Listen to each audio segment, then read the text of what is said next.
Last time I shared with you the first 3 of 7 questions you need to ask your advisor if you want to make sure you're working with the right person. Now, if you haven't already seen that video, please go back and watch. As a reminder, the first questions are: 1, how do you get paid? 2, what licenses and registrations do you have? And 3, are you a fiduciary? Again, you really need to understand what's behind those questions, so make sure you watch that prior video and go through it. Now it's time to talk about the next 4 questions that are critical to ask. 4th question, what is your investment strategy? Ask your advisor to clarify that. Now, if you've been working with your advisor for many years, you might already know the answer to this question, but it's still smart to ask for clarification. Does the advisor buy stocks, mutual funds, bonds? Are there commissions or fees involved in those purchases and sales? If so, how much? What are those fees? What are the commissions? What is the strategy behind those buying and selling decisions? Does your advisor consider the tax ramifications before buying or selling the securities? Now, sometimes it's better to sell a stock and pay taxes rather than hold on too long and watch those gains evaporate. I appreciate that. So just because you have to pay taxes on some transactions, it doesn't mean your advisor is doing anything wrong. You just want to understand why they do what they do. Ask your advisor to break out the performance of your accounts for each of the last 5 years. You don't want a combined return, you want it year by year. Next, ask your advisor to compare your returns to returns of the appropriate benchmark. Keep in mind that if your portfolio is made up of, let's say, 40% stocks and 60% equity, it won't make sense to compare your returns to a benchmark like the S&P 500, which is 100% stocks. So you want the advisor to show you an appropriate benchmark, and you want your advisor to explain why they've chosen that index. Now, remember, it's not reasonable or fair to expect your advisors to always beat the market or to think you'll never lose money. You can't expect perfection from your advisor even though you're paying them. Again, you just want to understand what they do, why they do it, and what the results have been. The next question is about your financial plan. Often, the real value that an advisor brings to the table is his or her ability to help you put together a plan that spells out exactly where you are now, where you want to go, and how you're going to get there. Not everybody needs a financial plan, but if you do, my experience tells me that your advisor's ability to do good work here can make a huge difference in your life. Now, some advisors will ask you to fill out a complicated questionnaire, and based on your answers, the program they use will spit out a long, detailed, confusing 50-page booklet that will be almost useless to you. And here's why I say that. These plans are very focused on years in the future, but the thing is, a lot of things change every year. So what's the point? It's much more important to have the detailed action steps for you for the next 1, 3, and 5 years, and then have a broad picture of what those steps could lead to 10 or 20 years later. When it comes to a good and useful financial plan, you want it to give you precise steps to take now and over the next couple of years, as I said, and you want to make sure you revisit the plan at least once a year to make sure you're on track. That's critical.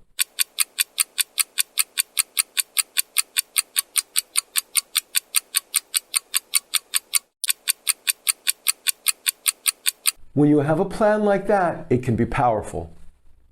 So the question is your advisor providing that kind of plan for you? As I said a minute ago, you may not need a financial plan. If your advisor has never prepared a financial plan for you, maybe that's because your situation is simple and you don't really need it. For example, if you're age 70 and you have sufficient income, then maybe you don't need a financial plan. But if you're concerned about how to create the income you'll need during your entire retirement period, or have some thoughts about buying or selling real estate or a business or any other large financial transaction, you probably do need a financial plan. And to me, if you need a plan and don't have one, it's a deal breaker. So if your advisor isn't doing this and you still have unanswered questions that are bothering you about what to do to secure your financial future, it might be time to look for someone else.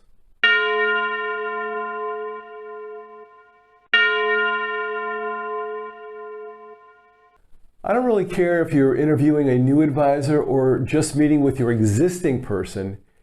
Ask about complaints. Look, nobody's perfect.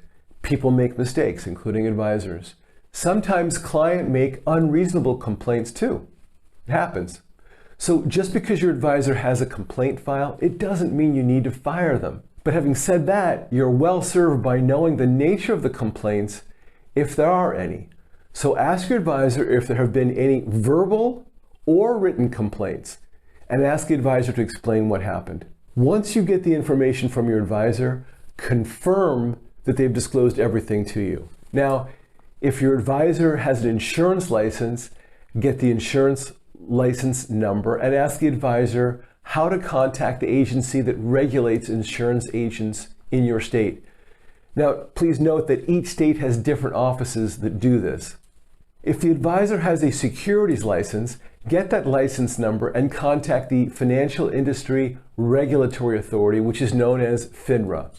You can go to their site, which is up above, select Broker Check, and input the agent's name and location and learn more about them.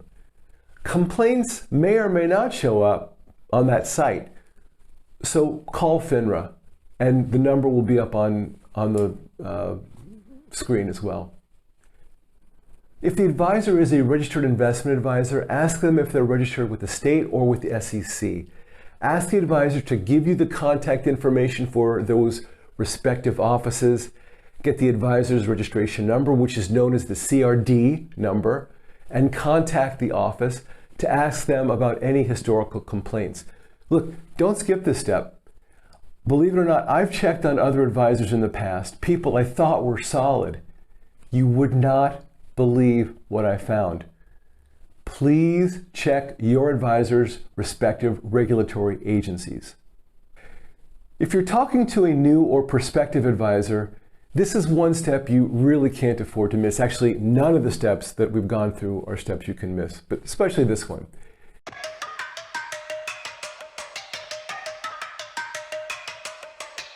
In this case, ask for client and professional references like CPAs and attorneys.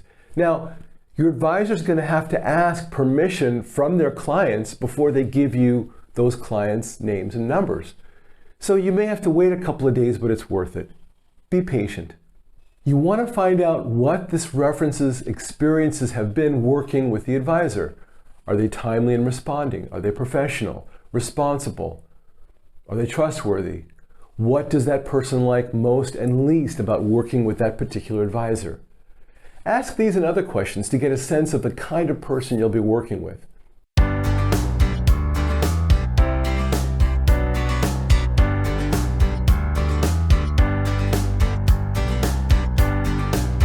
Look, most advisors are honest and trustworthy, but ask these 7 questions to make sure. And don't forget to trust yourself too. What does your gut tell you about this person? Are you comfortable or are you intimidated? Do you feel safe or a little uneasy? Hiring an advisor is a very serious step, and hiring the right advisor can make the difference in having a great, stress-free financial life or not having a stress-free financial life. And you deserve a good, stress-free financial life. Take the time to ask these questions and look for the advisor who can answer these questions in a way that works for you. Now, we'll be releasing more videos on this topic and other important topics to help you secure your retirement crusade, so make sure that you subscribe to the channel. Also, if you have any questions on this topic, leave a comment below. We respond to each and every question, and we also look forward to connecting with you.